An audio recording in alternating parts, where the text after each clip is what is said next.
Hi preschoolers, I'm Rachel. Today we're heading to the book of Judges, chapter 7. And in this chapter, we meet a man named Gideon. Gideon had to trust God especially because when he learned of God's way to lead the army, and Gideon was supposed to lead the army, Gideon really had to trust that God's way is perfect. And that's exactly what he learned. And we can learn from that story today. God bless you guys, and here's the memory verse. 2 Samuel chapter 22 verse 31 says, God's way is perfect. Bye guys, see you later.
It's time to hear a story full of wonder. There's so much fun we'll have learning together. So let's go down to the clubhouse with Ollie and his friends. Let's go down to the clubhouse where wonder never ends at the Wonder Clubhouse. At the Wonder Clubhouse.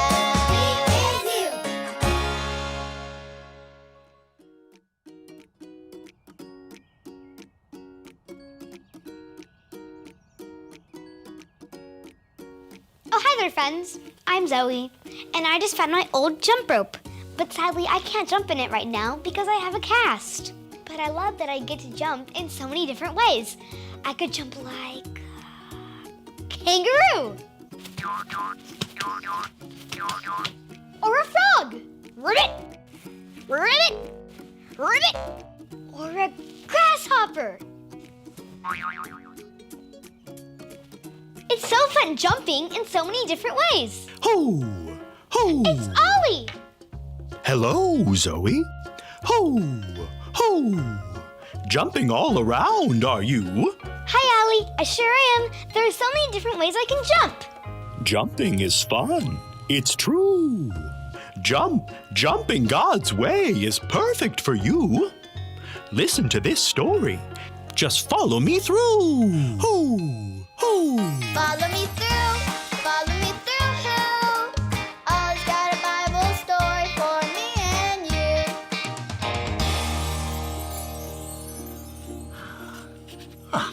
There we go. Hola, friends. I'm Luis, the handyman. I'm just making sure this is ready for my niece. She's getting a new frog tomorrow, and we don't want it to be able to jump away. Let's see. It's all done. It's perfect. Perfect. That reminds me of our story today. Do you want to help me build it? Great. Let's put it on the story fence. Hammers up, little builders. Ready. Uno, dos, tres, hammer. Great job, little helpers. You can put your hammers down. Now we just need our story tools.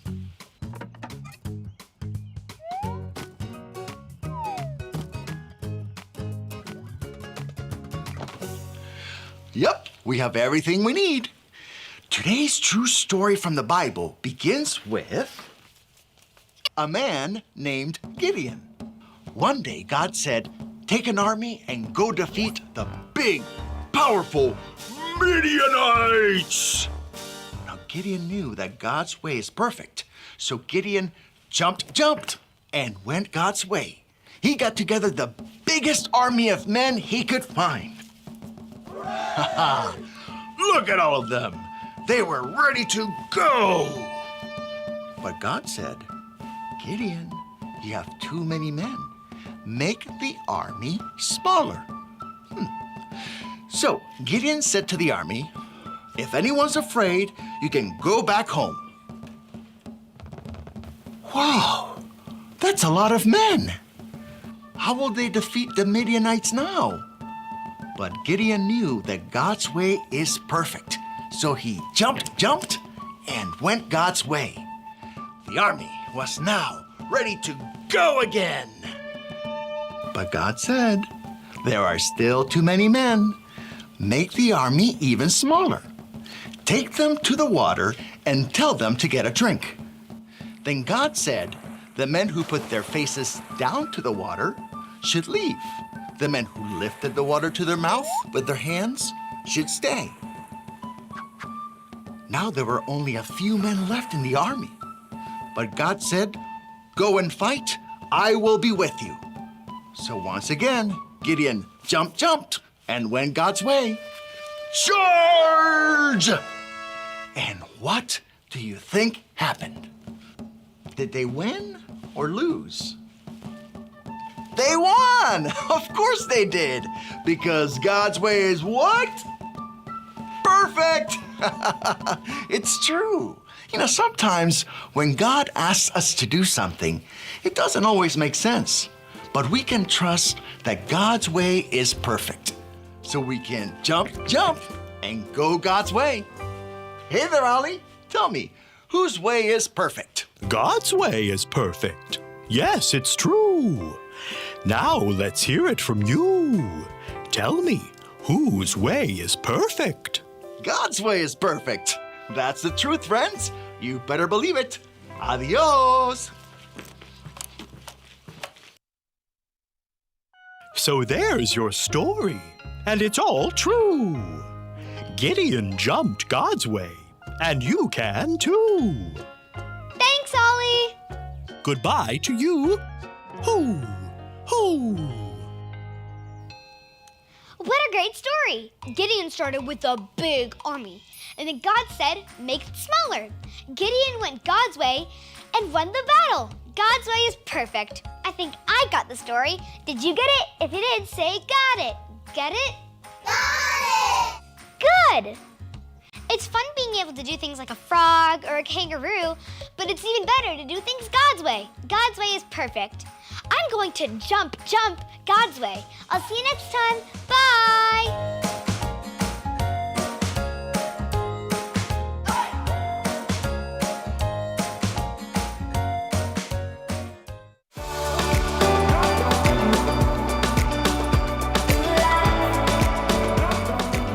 God's way is perfect.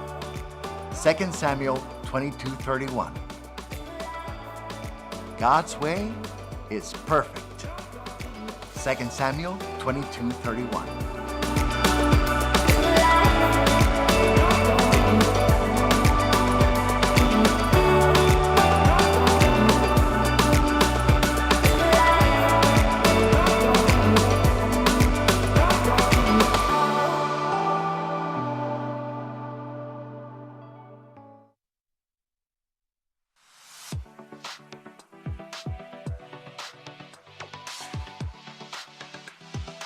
Hey everybody, Pastor Jose here, and this week for Sunday school, our elementary kids are going to be learning how to practice living for God.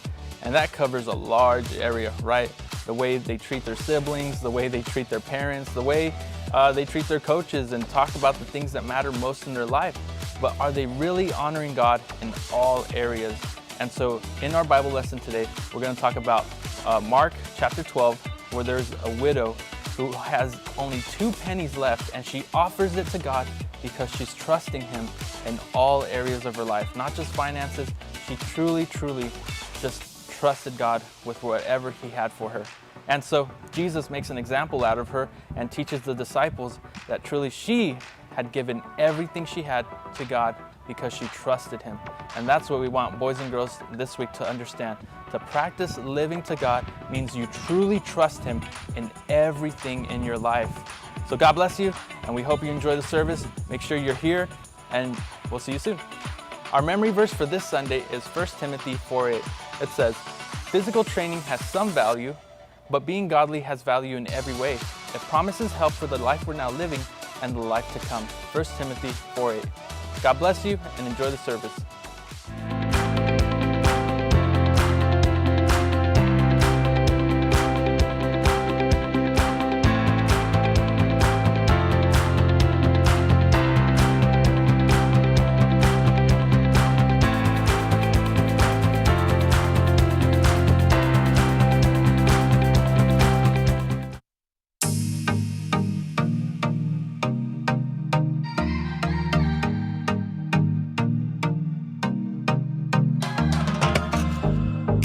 Plans for me are good. You hold my future.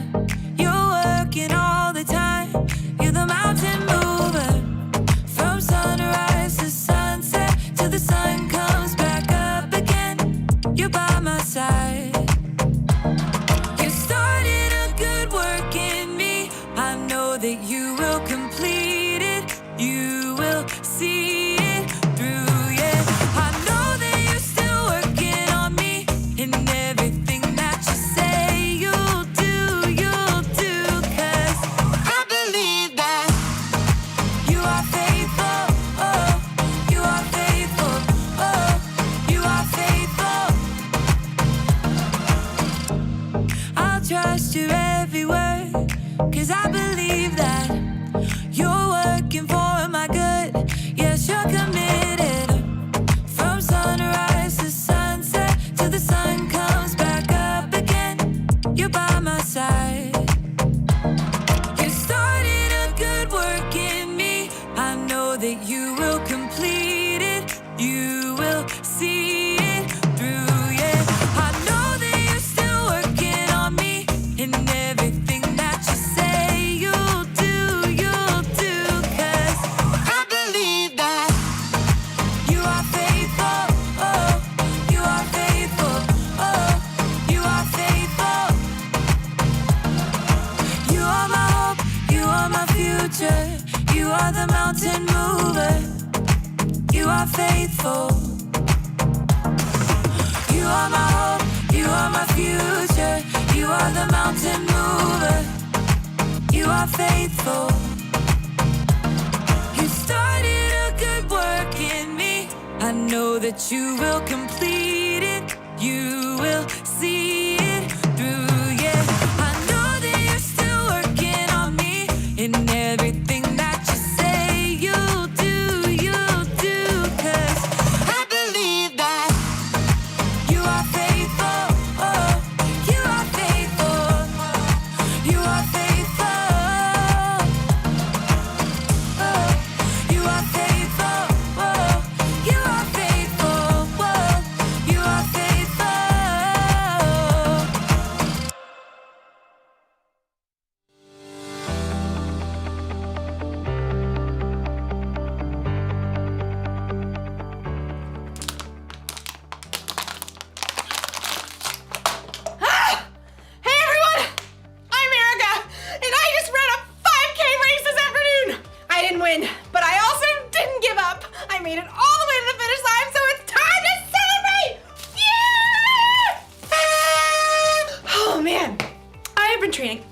for this race, so it has taken a lot of commitment. Commitment is making a plan and putting it into practice.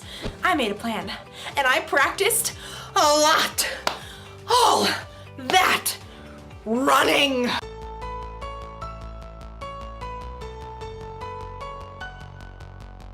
And strength training. And even training my brain. For a month, it's like training has been my life. Like, I thought about this race constantly. When I decided what to eat. Oh, when I chose how to spend my time.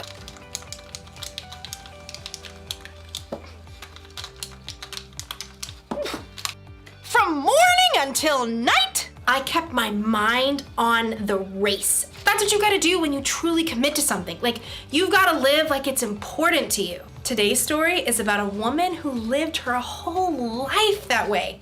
I'll see you when you get back. I've gotta get this party started!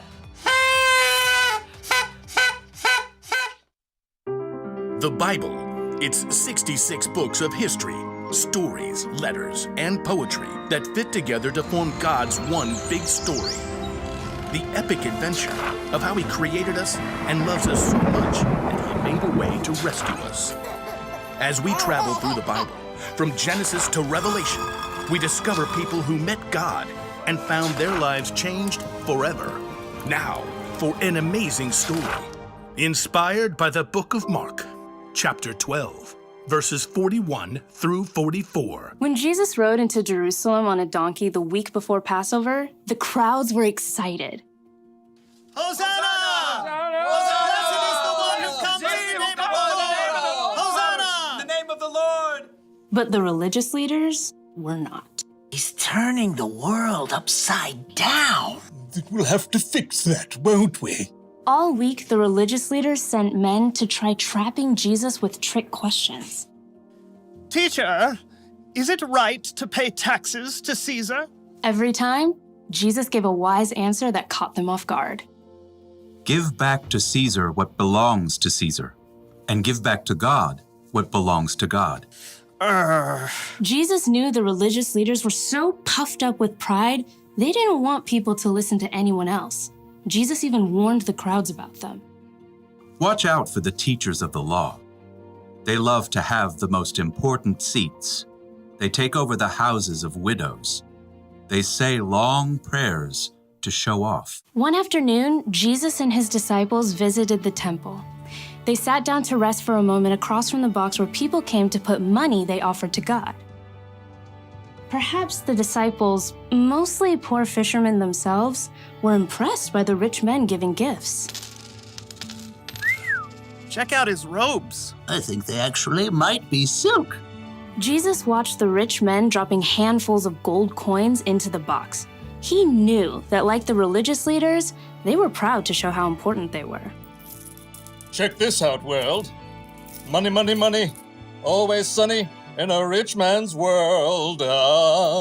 Even though these wealthy men were giving impressive amounts of money, Jesus knew they had so much, this was easy for them. Simply a drop in the bucket.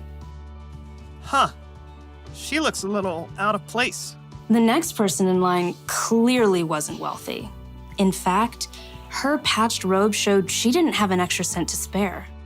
A widow, probably. At that time, if a woman's husband died, she had no way to earn money and often had to live on next to nothing. 2 pennies? How's that gonna help anyone? Jesus was watching the woman too, but he saw something different, something more. Come over here, all of you. The disciples gathered around Jesus. What I'm about to tell you is true. That poor widow has put more into the offering box than all the others. Jesus' friends tried to sort it out.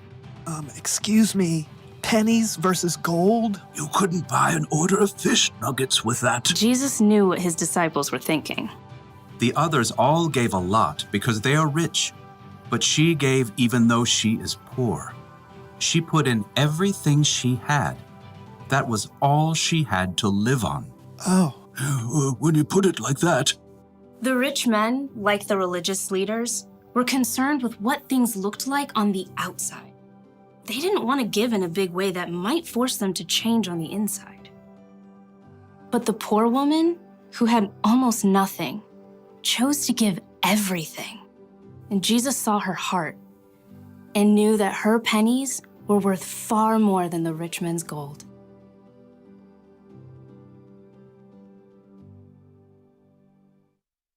Nobody else thought a poor woman giving 2 small coins was a big deal, but Jesus saw the truth. Other people gave because they were rich. This woman gave everything she had because she was putting her trust in God. She was living for Him. And that's something to celebrate. Woo! Yeah! Living for God is about more than giving money. It's about trying to include God in every part of your day. It's about asking yourself before every choice you make, does this honor God? I could copy my friend's homework or do the work myself, like I'm supposed to. I'm gonna do the work. Or ask yourself, does what I'm about to do show love to others? My friend didn't get me anything for my birthday. Should I get even by giving her nothing? Or should I forgive her? Well, I did already wrap it. She's gonna love it. If you ask yourself those questions, it'll help keep your mind on God. It'll help you think about how Jesus lived and loved others. This probably won't become a habit overnight. That's why the one thing to remember today is this: practice living for God. The more you practice asking yourself, does this honor God? And does this show love to others? The more natural it becomes. It feels good to commit to something and stick to it. I'm glad I committed to running a 5K. I feel stronger and healthier, and between you and me, I think I'm going to start training for another one. But first, we celebrate! See you around!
Plans for me are good. You hold my future. You're working all the time. You're the mountain mover. From sunrise to sunset, till the sun comes back up again. You're by my side. You started a good work in me. I know that you will complete it. You will see it through. Yeah, I know that you're still working on me. And everything that you say you'll do, 'cause I believe that you are faithful, oh, you are faithful, oh, you are faithful. I'll trust your every word, 'cause I believe that you're working for my good. Yes, you're committed. From sunrise to sunset, till the sun comes back up again, you're by my side. You started a good work in me. I know that you will complete it. You will see it through, yeah. I know that you're still working on me. And everything that you say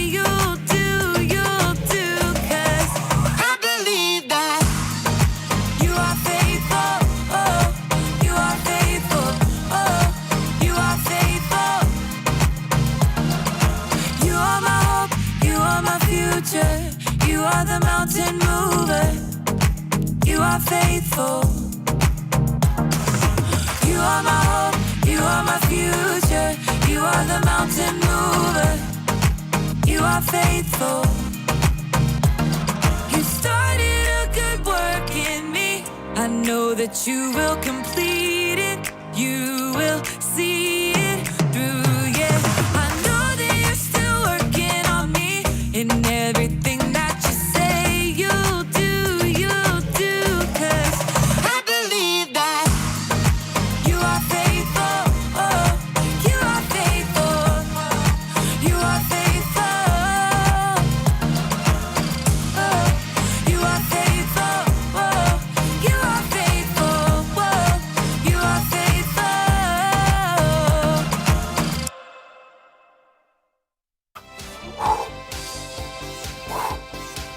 Out with the batter, in with the good. Split it up! Left work.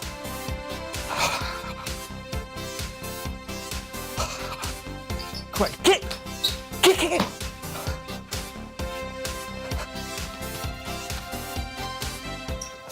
I'm ready! 1, 2, 3, 4. I declare a thumb war. 5, 6, 7, 8. This will be a piece of cake. Oh! Oh! You were so fast. 2 out of 3. 8 out of 10. All right. 1, 2, 3.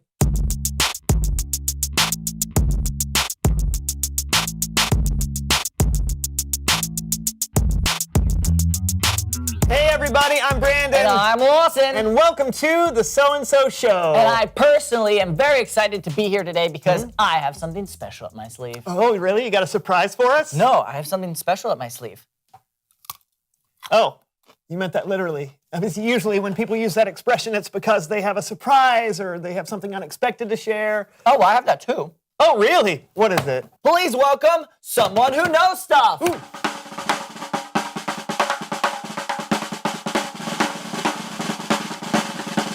Hey, sis, come on in. Grab a seat.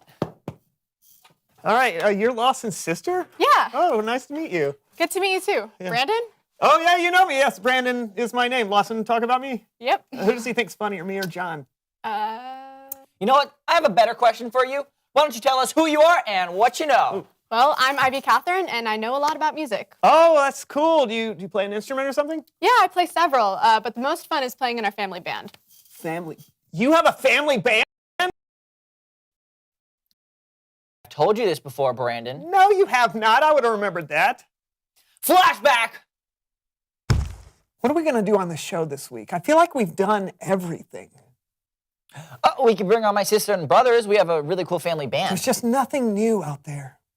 And that's happened 3 other times. I'd flash back to those 2, but it's literally the same interaction. No way. I'm sorry, Lawson. A family band sounds really cool. Thanks. Yeah, what kind of music do you play? So we do mashups and covers of songs, but we have our own unique style. 7 of us, but we all play the same piano. But it's not just the keys. We open up the top and we play the strings and the sides of the piano as well. What? 7 people on one piano? Most of the time, yeah. Sometimes we'll add in a few other things like a tambourine or a bongo drum, but that's it.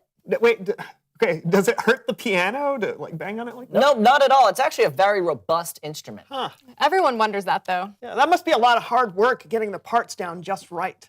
It is. 2 of our brothers do the arrangement, and then from there we divide up the parts, learn the music, figure out choreography, and then it's hours and hours and hours of practice. Yep, we practice until we fall over. Seriously? No, not till we actually fall. You know, we just practice a lot. Because if one person gets off beat, it can throw off the whole piece. Oh, well, that makes sense. So how long does it take for you to learn one piece? About a month from start to finish. Yeah, it takes a lot of commitment, even just for one piece, but I think it's totally worth it. Do you want to see a sample? Absolutely. Cue the video.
Man, that was awesome. You guys, thank you for coming on the show, Ivy, Catherine. You're welcome. Thanks for having me. Oh, man, Lawson, that was great. Seriously, you should have told me you had a family band sooner. I did, Brandon. It's Bible story time with Kellen.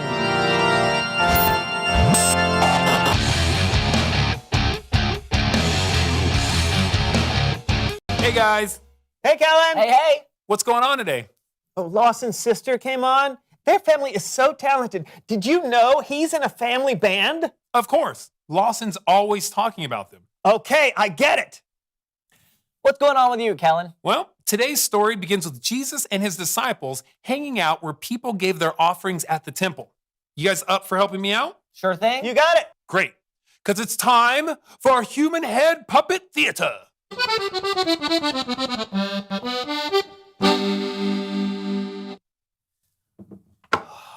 Whoa. There sure is a big crowd of people to give money at the temple today, right, Jesus? I have so much money. How should I lighten the load of my heavy pockets? I guess I'll give some to the temple, to God, because I'm so generous.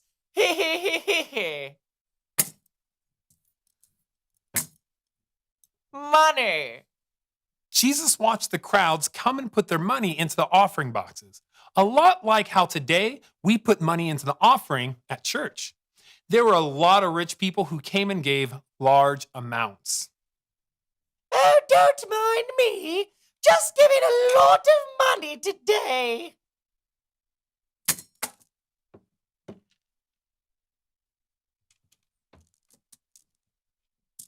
Wow, the people here really are generous. Don't you think so, Jesus? How much should I give to God today? I have a lot. I suppose I can give a lot. Ooh, look at me being all generous and stuff.